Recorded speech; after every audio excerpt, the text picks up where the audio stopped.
এতগুলো দিনে জমিয়ে রাখা অর্ধাঙ্গিনীর মনের অভিযোগ শুনে আদার এক মুহূর্তের জন্য স্তব্ধ হয়ে যায়। সে জানে এই মেয়েটা তাকে পাওয়ার জন্য কম কষ্ট সহ্য করেনি, এমনকি সে অপমান তুচ্ছ তাচ্ছিল্য করেছিল, কিন্তু সেগুলো তো অতীত। সে বর্তমানে এই মেয়েটাকে খুব ভালোবাসে, খুব। নিজের অতীতের জন্য শুরুতে বিয়ে, ভালোবাসা কিছুই মেনে নেয়নি। নিজের মনের মধ্যে অনুভূতি তৈরি হলেও সে সেটা মানতে নারাজ ছিল, যার জন্য সে আজও মনে মনে আফসোস করে। প্রথমে যদি সাহস করে নিজের অবাধ্য অনুভূতিকে মেনে নিয়ে নিজের ভালোবাসা স্বীকার করত, তাহলে হয়তো মেয়েটার কষ্ট কিছুটা লাঘব হতো।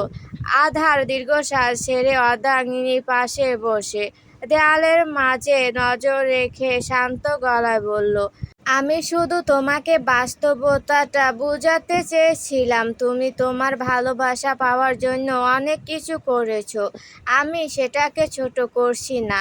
তুমি আমার জীবনে না এলে আমি কখনোই এই নতুন জীবনটা পেতাম না।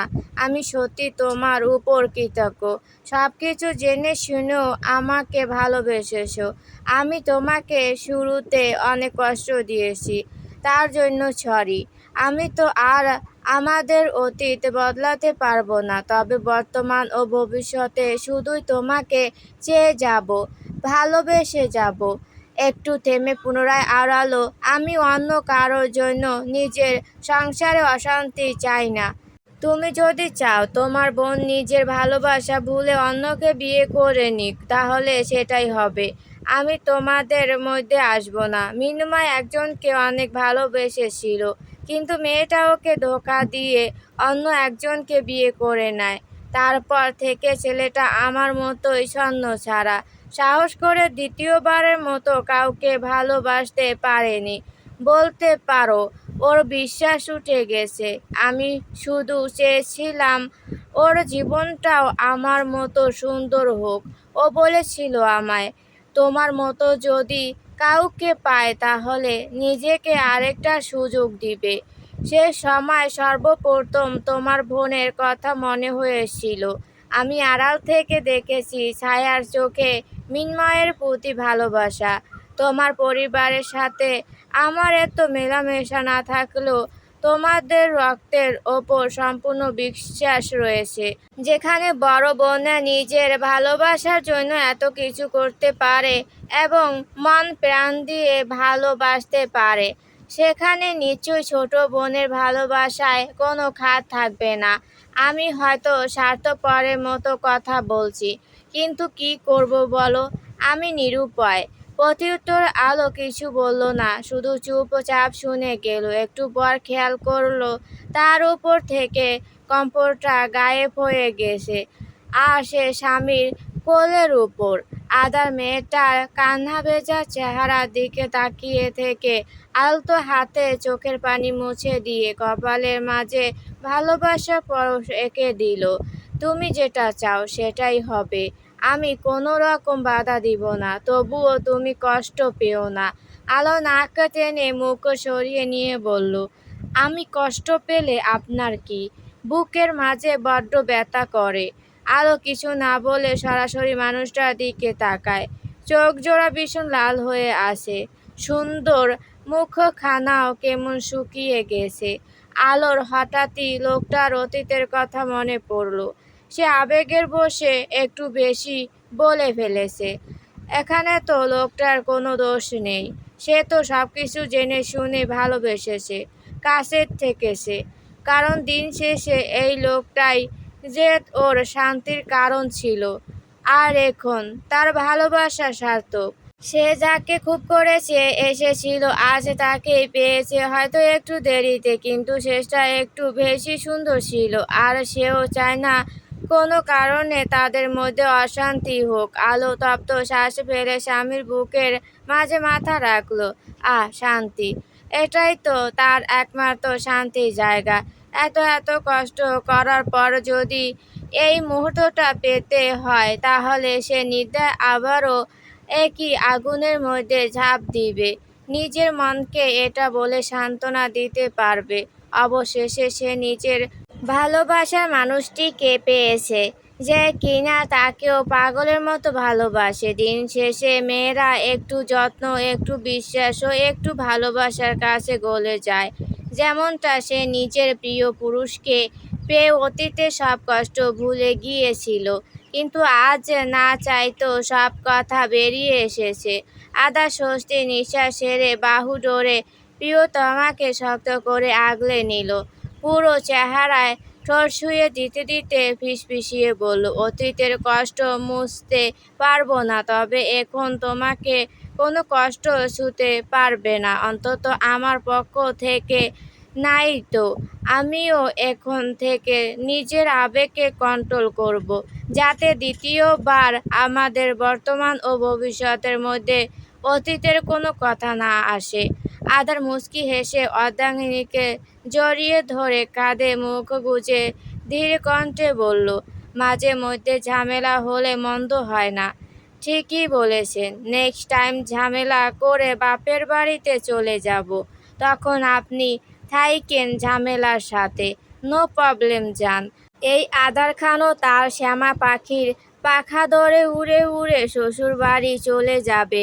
আচ্ছা, আপনি আমাকে শ্যামা পাখি বলেন কেন? কারণ তুমি সারাক্ষণ কিচিরমিচির করো এবং শ্যামা পাখির মতো মিষ্টি কণ্ঠস্বরে গান গাও, যেটা শোনা মাত্রই ড্রাগনের মতো নেশা ধরে যায়। কিন্তু আপনি তো আগে এই গান গাওয়া নিয়ে ভার্সিটিতে বকাবকি করতেন, একবার তো গিটারও ছিনিয়ে নিয়েছিলেন। তোমাকে দেখে কিছু না হলেও তোমার কণ্ঠস্বর, হাসি, পাগলামি মনের মধ্যে অদ্ভুত অনুভূতি জাগিয়ে তোলে। আমি যেদিন তোমার গান শুনতাম, সেদিন রাতে ঘুমাতে পারতাম না। বারবার কানের কাছে তোমার কণ্ঠস্বর ভেসে বেড়াতো। এজন্যই পছন্দ করতাম না তোমার গান গাওয়া। আলো সোজা হয়ে দুহাতে স্বামীর গলা জড়িয়ে ধরে বলল, আরও অনেক মেয়েই তো গাইতো, ওদের বেলা তো আপনার এমন ফিল হতো। আদা চোখ মুখ কুঁচকে বলল, হোয়াট ননসেন্স, আমি তুমি ব্যতীত অন্য মেয়েদের গান শুনিনি। প্রয়োজনে কানে হেডফোন গুঁজে রাখতাম। আলো সরু চোখে তাকিয়ে শুধালো, তার মানে আপনি আমাকে আগে থেকে পছন্দ করতেন? মোটেও না, তুমি আমার ভীষণ অপ্রিয় ছিলে।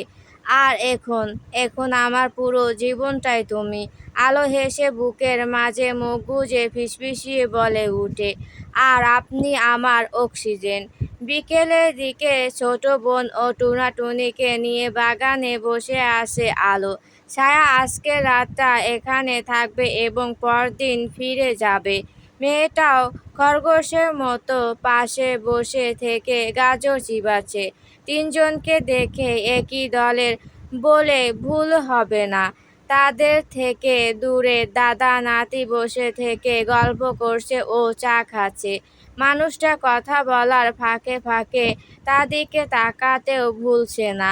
আলো এসব দেখে আনমনে হেসে চায়ের কাপে চুমুক দিতে দিতে বলল, তুই যথেষ্ট বড় হয়েছিস, আর নিজের ভালো মন্দ বোঝার জ্ঞান রয়েছে, তাই আমি সবকিছু তোর ওপর ছেড়ে দিলাম। আমি কখনোই নিজের সিদ্ধান্ত তোর ওপর চাপানোর চেষ্টা করব না, কারণ দিন শেষে আমার বোনের সুখই আমার সুখ। ছায়া বড় বোনের পাশে বসে থেকে দোল খাচ্ছিল আর গাজর চিবাচ্ছিল। তখন কথাগুলো শুনে কপাল কুঁচকে গেল। জানতে চাইল, কোন বিষয়ে বলছো? তোর বিয়ের ব্যাপারে। আমার জন্য হুট করে সিদ্ধান্ত নিতে হবে না, সময় নে এবং লেখাপড়া শেষ কর, তারপর যেটা ভালো হয় সেটাই কর। আমি তোর পাশে আছি সব সময়। আর এ বিষয়ে বাবাকে কিছু বলার দরকার নেই। মন দিয়ে শুধু পড়ালেখা করে যা আর নিজের প্রতি যত্ন নে। তোর ভাগ্য যেটা রয়েছে ওটাই হবে। আর সবকিছু ওপরওয়ালার ওপর ছেড়ে দে। আশা করছি উনি তোকে নিরাশ করবেন না। যা করবে ভালোর জন্যই। আর তুই চাইলে ইনভেস্টে যেতে পারিস, আমার এতে কোনো আপত্তি নেই। আসলে একটা বাজে স্বপ্ন দেখে একটু বেশি রিঅ্যাক্ট করে ফেলেছিলাম, তার জন্য তখন মানা করেছি, কিন্তু এখন বলবো তুই তোর মতো করে জীবনটাকে উপভোগ কর, আর পারলে নিজের মনের কথাগুলো বলে দেওয়ার চেষ্টা করিস, নয়তো সারা জীবন অনুভূতি না প্রকাশ করার জন্য আক্ষেপ থাকবে। এরপর যা হবে সেটা না হয় দেখা যাবে, তবুও মনে মনে একটু হলেও স্বস্তি পাবি, নয়তো প্রতিনিয়ত গুমরে গুমরে মরবি। অবাধ্য ভালোবাসাই যে এমন। ছায়া কথাগুলো শুনে ভাবুক হয়ে পড়ল। সে চায় তার গায়ক সাহেবকে, খুব করে চায়, কিন্তু এই চাওয়া যে ওর সাধ্যর বাইরে। এখন কি করবে ও? কি করা উচিত?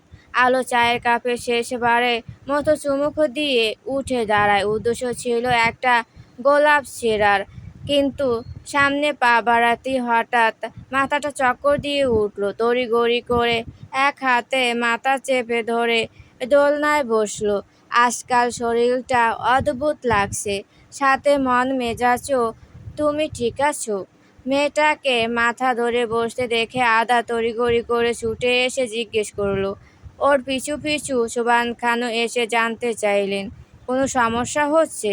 পাশ থেকে ছায়া বড় আপুর হাত ধরে বলল, তুমি ঠিক আছো আপু? আলো নিজেকে সামলিয়ে নিয়ে আস্তে করে বলল, আমি ঠিক আছি, শুধু একটু মাথা ব্যথা করছে।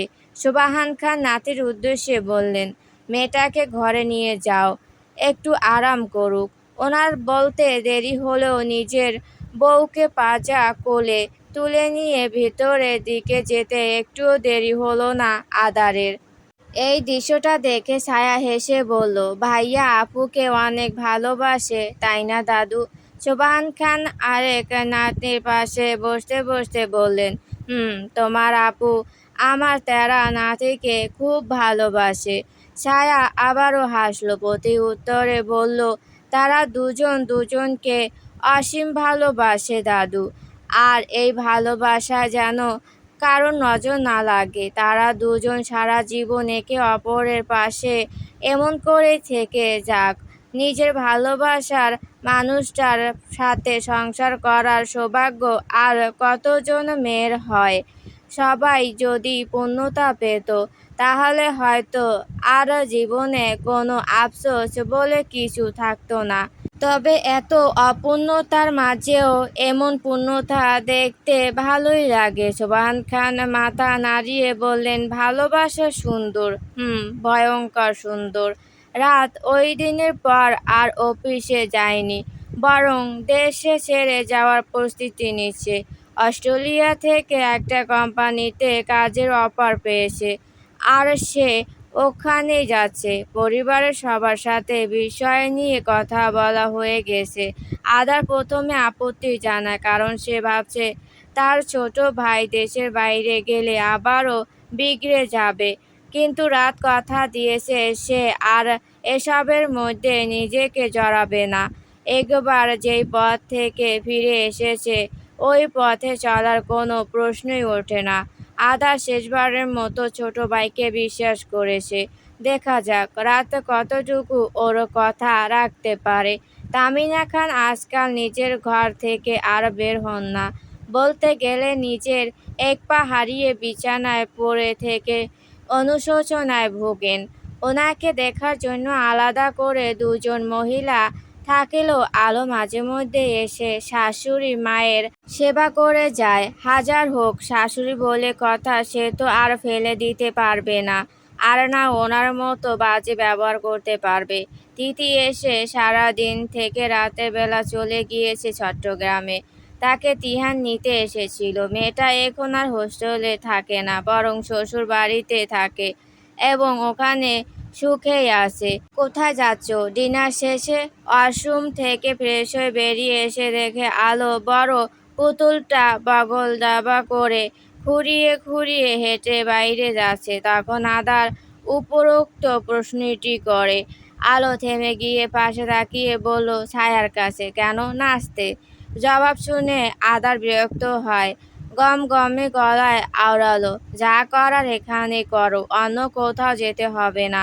আলো কিছুক্ষণ চুপ থেকে বিড়বিড় করে বলল, এখন যদি গরম গরম রসগোল্লা বানিয়ে খাওয়ান তাহলে যাব না কোথাও, অপেক্ষা করো, বানিয়ে আনছি।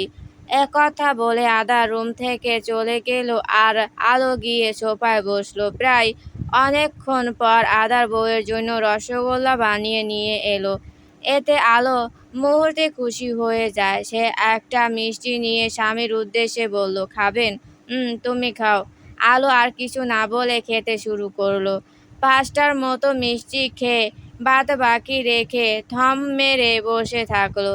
তাকে এভাবে বসে থাকতে দেখে আদারে কপাল কুঁচকে গেল। কাছে এসে জিজ্ঞেস করলো, কি হলো? মিষ্টি ভালো হয়নি? আলো কিছু না বলে তড়িঘড়ি করে উঠে দাঁড়ায়। তখনই ঘটিয়ে ফেল এক অঘটন। স্বামীর গায়ের ওপরে বমি করে দিল। আদা চমকে মেয়েটার দুগালে হাত রেখে অস্থির গলায় শুধালো, তুমি ঠিক আছো? শরীর খারাপ লাগছে? আলো স্বামীর নোংরা টি শার্টের দিকে তাকিয়ে অসহায় কণ্ঠে বলল, সরি, আমি ইচ্ছে করে এমনটা করতে চাইনি। ডোন্ট সরি, আমার এতে কোনো যায় আসে না।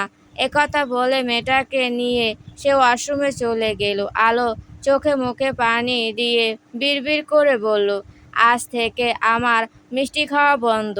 আমি চাইলেও আর এনে দিবেন না। আদা টি শার্ট খুলতে খুলতে জবাব দিল, মিষ্টি দোকান না, সব দোষ তোমার আর দাদা জানের। আরও বেশি বেশি করে খাও বাইরের জিনিস, তারপর পেট খারাপ করে নিয়ে বসে থাকো বলেই হলো সব দোষ আপনার মিষ্টির। আদার হতাশ কণ্ঠে বলল, ঠিক আছে ম্যাডাম, মানলাম সব দোষ আমার মিষ্টির।